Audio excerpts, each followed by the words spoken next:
Hello and welcome, and Assalamu alaikum wa rahmatullahi wa barakatuh.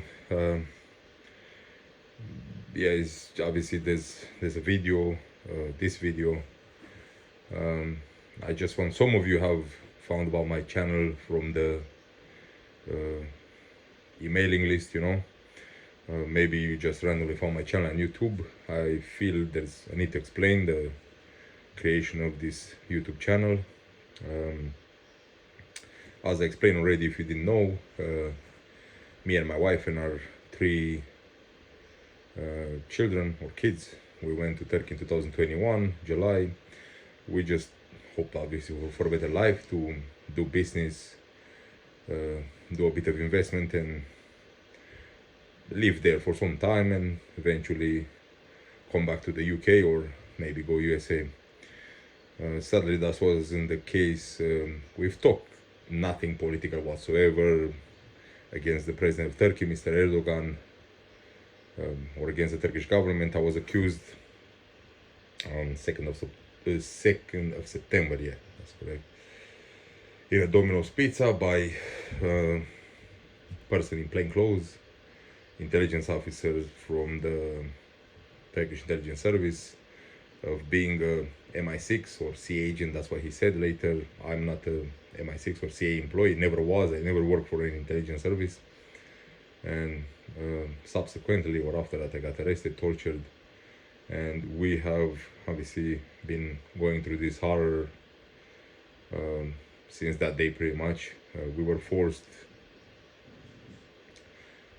to, my wife had to go alone with the three kids to the US. I wasn't able to go with them.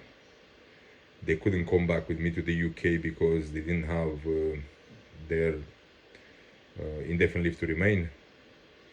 So yeah, so she had to go to the US. She was followed on the plane by Turkish intelligence officers, spies. Those people are spies. So under US law, or United States Constitution, they're obviously not there for a legal purpose. They shouldn't be allowed.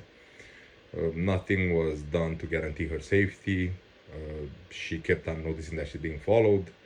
I was followed back to the UK on the same flight, same as my wife, by Turkish intelligence officers, or spies actually. We're both of sound mind. We don't suffer from any sort of mental health disease problem. We're perfectly sound. And yeah, so pretty much I've alerted the police at the airport, but something that really shocked me, they have not done anything. They were asking me if I'm drunk or on drugs. I do not, as a Muslim, I don't consume any sort of drugs, any forms of alcohol whatsoever, and haven't done so since pretty much, I've never taken drugs, to be honest. I used to drink before I was a Muslim, but that's obviously, I've been Muslim now for, it's been almost 17 years. So yeah, so pretty much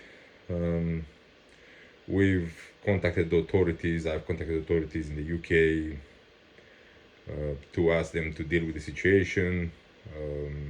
She contacted the authorities in USA. They haven't done absolutely nothing. And pretty much yeah, I mean, that's just the bitter truth.